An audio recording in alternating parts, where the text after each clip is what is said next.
I want to talk about Nick Cannon. Now, I am proud to say I don't even know who Nick Cannon is. Nick Cannon, apparently a big star.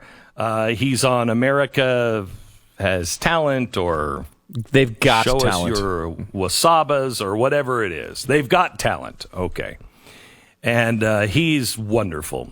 Formerly married to Mariah Carey, I hear, Stu. Yes, formerly married to Mariah Carey. Used to do a radio show at the same station my wife did. So she's met him before. And said he was very nice. But again, she's not Jewish. So that may have been the reason why they had such a nice relationship. Well, she is white. Mm-hmm. Okay. He seems to have a problem with white people and Jewish people. So apparently he hosted on his podcast that is all the rage these days with the kids.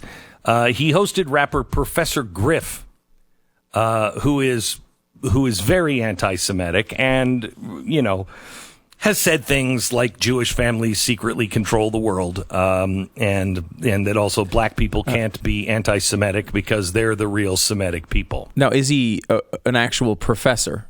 Do we know if this is coming from an academic background? Don't think he is. I think it's kind of like Professor X, okay, who I don't know was a real professor either.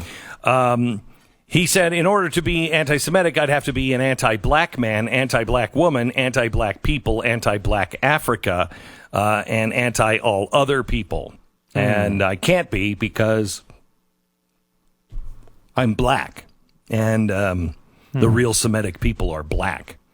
Okay, well, this sounds kind of like the Nation of Islam and Louis Farrakhan. Probably is because he and his buddy Cannon seem to really like Louis Farrakhan.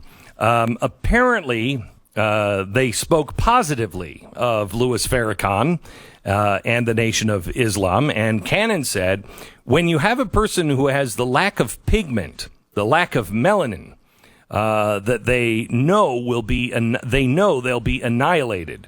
Therefore, they know that, however, they've got the power. They have the lack of compassion because melanin comes with compassion. I didn't know that. Did you know that skin pigmentation is also equal to compassion? Again, I would not. So question the darker a professor you are on this. No, that was Cannon. Oh, okay. That was just the. Sounds crazy then. That was just the stupid actor. Mm-hmm. Yeah, he says pigmentation comes with soul. That's what we call soul brothers and soul sisters. And that's melanin, and it connects us to the people that don't have it. And I'm going to say this carefully. This is when he gets careful. I'm going to say this carefully, but they're a little less where the term actually comes from. I'm going to bring it back around to Minister Farrakhan that white people and Jewish people just may not have compassion. When they were sent to the mountains of Caucasus, they didn't have the power of the sun. I've got my decoder ring. Are you wearing your sun-controlling decoder ring, Stu? Because I've got the power of the sun in my ring. Solar powered, too. So it does work that way. Yeah, okay, good. Yeah, right, all right. So we still have the power to control the sun. The sun started to deteriorate them. So they were acting out of fear. They're acting out of low self-esteem. They're acting out of deficiency. So the only way they can act is evil. They have to rob, steal, rape, kill, and fight in order to survive. So these people, and when I say, these people, or when I say we, I speak of the melanated people. They had to be savages. They had to be barbaric because they were in these Nordic mountains. And they're these rough, torrential environments, so they're acting as animals, and they're the ones closer to animals. They're the ones who are actually the true savages. I want to say, the context when we speak of Jewish people, white people, Europeans, and the Illuminati, they're just doing these things as survival tactics to stay on the planet. Now, I didn't know any of that. Did you know any of that, No. Stu? It was a good thing that he was careful because that's a really kind of dicey scientific line that you don't usually like to walk. Now, he has come out yesterday and responded to this. He said there was no malice or negative intent. But in a time like 2020, we've got to have these conversations. We do. We have to have those conversations. I mean, we can.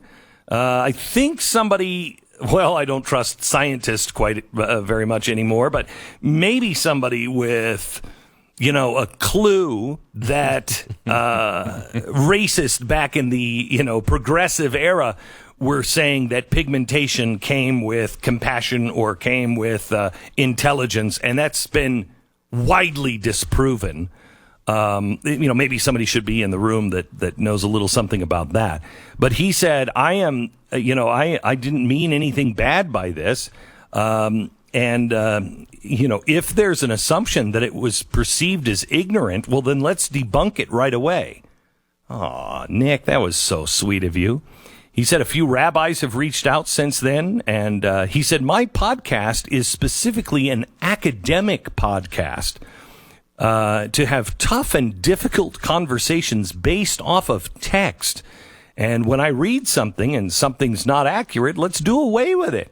I can't wait to sit down with some of the people to educate me. He said, and I like this too, because this goes right along with the thinking of Black Lives Matter. He said, for instance, my father, I don't agree with everything my father said. There's some things that he raised me with that are powerful and I hold on to, and some things I'm like, I don't agree with none of that. I can't be responsible for my father's words or actions, or Minister Farrakhan.